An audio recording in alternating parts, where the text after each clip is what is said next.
Steve, from where I was standing, we seemed to have 70-80% of the play. I thought we played really, really well. We didn't stick the ball away. They go away for a breakaway. Football can be a really cruel game, can't it, at times? It can be a cruel game, but that's happened in most of our games. You know, we've lost by the odd goal. I looked at the results today for other teams. Apart from, I think, Margate, everyone lost by the odd goal. So it's very tight, but we've done everything we could today.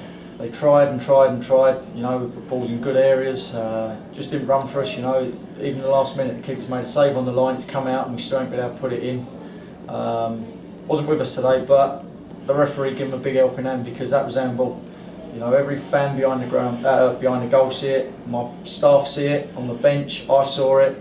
The only one that didn't was the linesman, and I can't fault the players because they done ever so well today, you know. They passed the ball. There was only one team out there passing the ball, and I am going to get people saying to me, but passing the ball don't mean anything if you don't win games, which is true. But you've got to play the right way to try and win games, you know. The referee today didn't give us a stitch. You know, I've lost 2 players in the first 15 minutes. The first one was over the top, and then he stamped on him afterwards, and the refs in the vicinity didn't do nothing. Then Chris has had one as well, but didn't get nothing. Nathan Campbell gets booked for a tackle, and then their number 4 does 2 on the spin, and he gets a warning. You know, so I don't look for excuses, as people know me already. But today, the referee and linesman didn't help us at all, and that was 0-0. If we wouldn't be moaning if we didn't score today. We could have had a go.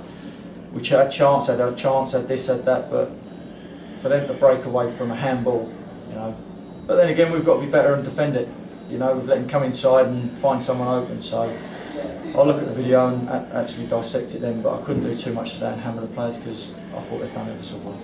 2 enforced substitutions within, I think, the first 20 minutes obviously is pretty disruptive, but I thought we really recovered from that very, very well and played some excellent football. Can I ask how Lee is? Lee Carey's, Melvin says, a major worry. You know, it could be ligaments, which he thinks it blew up straight away, and I think that was a stamp afterwards. But that could be, until we get it settled down, that could be months more than weeks, which is a big shame, but we'll see how that goes. And again, Chris Piper, another one. Could be a week, could be 2 weeks, could be 2 days until Melvin sees it again on Thursday. We won't know. But Lee's his main concern and worry because he didn't like the look of it when he took him off. Okay. Can I ask, turning away from the game for a moment, the situation with Owen Kabadi? He was at Brentwood, wasn't he, for a while? Yeah, a bit disappointed with that because Owen went to Brentwood on a month's loan experience, if you like, and a striker come available that they'd been tracking after 2 weeks of his loan, and they sent him back.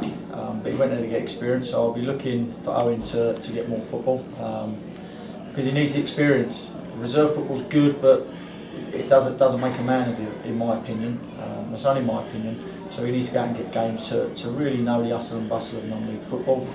And Abbey, he went to Cray Wanderers, done well, but unfortunately we've got to have a chat with him because they don't want to renew it because he was late a few times, and I won't tolerate that because he's represented Tonbridge Angels. But I may have managed to get him another loan with another club for him again to get experience. But again, that may be put on hold because of the injuries I've got today. It was all set up to go for Tuesday, but that may be put on hold after I've got to work out what I've got, what I haven't got. But no, they both went out to get experience, and that's what I want because I like the look of them. You know, I wouldn't do it, I'd just keep them in the reserves otherwise. I like the look of them, and I think if they get used to how people play, you know, how they're going to get kicked and stuff like that through, like I say, the 2 centre-halves today for them, you know, weren't interested in playing, more bullying. And if they can stand up to that, they've got the ability to be good players. And Marvin came on, I thought he looked pretty good for the last 10 minutes. Yeah, Marvin, I spoke to Doz and I spoke to Marvin as well in the week. He gave up Sutton about 3 weeks ago to a month because of his Achilles. Couldn't do the rigorous training every day and couldn't give his all. So I spoke to Marvin, brought him in on a month because I don't know what's happening with Billy. But Marvin was someone I was looking for next year anyway, you know, because I've worked with Marvin before.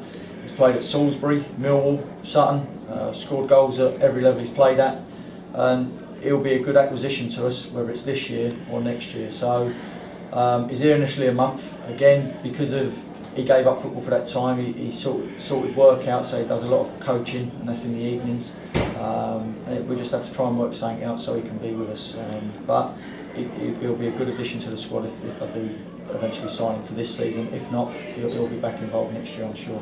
Oh, well, good stuff. Well, thanks very much for clearing all that up, and bad luck today, Steve. Good luck at Sittingbourne on Tuesday. Cheers, Jim. Thanks.